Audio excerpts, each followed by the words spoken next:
Et tout d'abord, un mot rapide des prévisions météo du jour. Quelques pluies matinales, certes pour l'instant, mais on prévoit surtout le retour d'un temps sec et ensoleillé en milieu de matinée. Et pour aujourd'hui, jusqu'à ce soir, les nuages restent présents, mais laisseront place quand même à de belles éclaircies. Les températures restent stables avec 8 degrés pour les maximales. Tout à l'heure, on en reparle avec la météo complète après le journal. La première image de cette édition, c'est d'abord pour évoquer la grève des agents du service des sports de la ville de Lille. Depuis près de 2 mois maintenant, une partie du personnel est mobilisée afin de réclamer, je cite, une vraie reconnaissance professionnelle, la fin de la précarité des emplois, un temps de travail plus respectueux de leur vie privée et des formations qualifiantes payées par la mairie.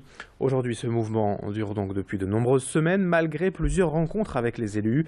Les syndicats CGT et Force ouvrière dénoncent un manque de dialogue et de reconnaissance de la part de la mairie, laquelle n'était pas en mesure de nous répondre hier.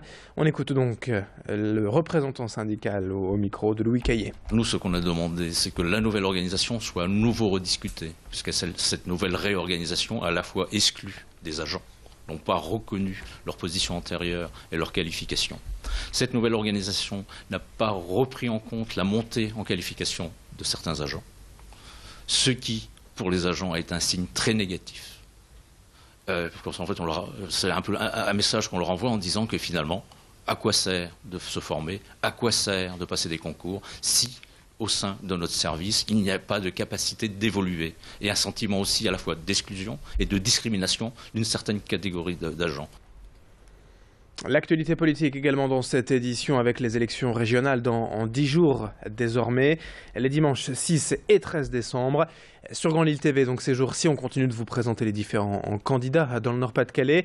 Aujourd'hui, le Front de gauche et la tête de liste, Fabien Roussel, avec un simple slogan, l'humain d'abord, au moins le ton est donné. L'extrême gauche défend l'idée de vivre dans une société débarrassée du capitalisme pour l'avenir de la planète et la dignité humaine. Et je vous propose de l'écouter d'ailleurs à ce propos. Fabien Roussel pour le Front de gauche hier sur ce plateau. Immédiatement, il faut que les aides publiques accordées par l'État aux grandes multinationales, je pense notamment au CICE, le contrat impôt compétitivité emploi, c'est près de 20 milliards quand même, donnés à des entreprises sans aucune contrepartie, sans aucun engagement. J'ai rencontré Gérard Mullier qui m'a expliqué avoir touché comme ça 165 millions d'euros. Lui, pour le groupe Auchan, qui n'en a pas besoin, c'est une aberration, on marche sur la tête. Au contraire de cela, nous demandons à ce que les aides publiques accordées par l'État aux entreprises soient fléchées, soient orientées pour soutenir nos PME, pour soutenir notre industrie et faire en sorte de relocaliser les productions ici et avoir une industrie moderne qui crée de vrais emplois avec de vrais salaires. Une autre image dans ce journal ce matin pour vous présenter la nouvelle publication touristique de la ville de Lille. Une brochure présentant les différentes visites et lieux emblématiques à découvrir dans la capitale des Flandres. Un livret avant tout pratique pour tout ou savoir des infos nécessaires à la visite. Le Vieux-Lille, la cathédrale de la Treille, le Beffroi, l'Opéra. En une vingtaine de pages, le visiteur retrouve les conditions de réservation, les modes de transport, la durée des visites, l'accessibilité aux personnes à mobilité réduite. Photos et couleurs visent à rendre la brochure plus attractive. Le livret baptisé Laissez-vous compter Lille est disponible en mairie, à l'office de tourisme et téléchargeable sur Internet. On écoute à ce propos l'une des responsables de ce livre, notamment à propos du tourisme à Lille et des attentats à Paris. Quelles répercussions pour la capitale des Flandres? Au micro de Céline Nuret. On a connu un très beau week-end le week-end dernier avec l'ouverture du marché de Noël. C'est traditionnel, hein. Souvent, mi-novembre, ça tombe un peu. Puis quand le marché de Noël ouvre, on revoit les gens venir, surtout en fin de semaine. Les Français, je pense, font preuve de solidarité en continuant à fréquenter les lieux touristiques, les lieux culturels. C'est vrai qu'il faut continuer à vivre et ne pas se laisser impressionner.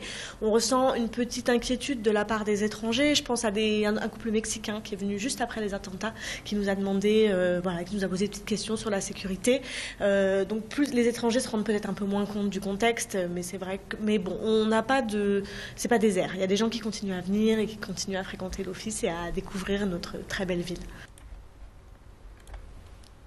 Et puis un peu de sport aussi dans ce journal pour parler de karaté. Un grand entraînement ouvert à tous les licenciés de la région était organisé hier au Palais Saint-Sauveur à Lille. Une session particulière car encadrée par 6 karatékas de l'équipe de France, dont le champion du monde nordiste Salim Ben Diab. Depuis 2012, la fédération délocalise régulièrement ses entraînements exceptionnels, mais c'était une première hier pour Lille et la région.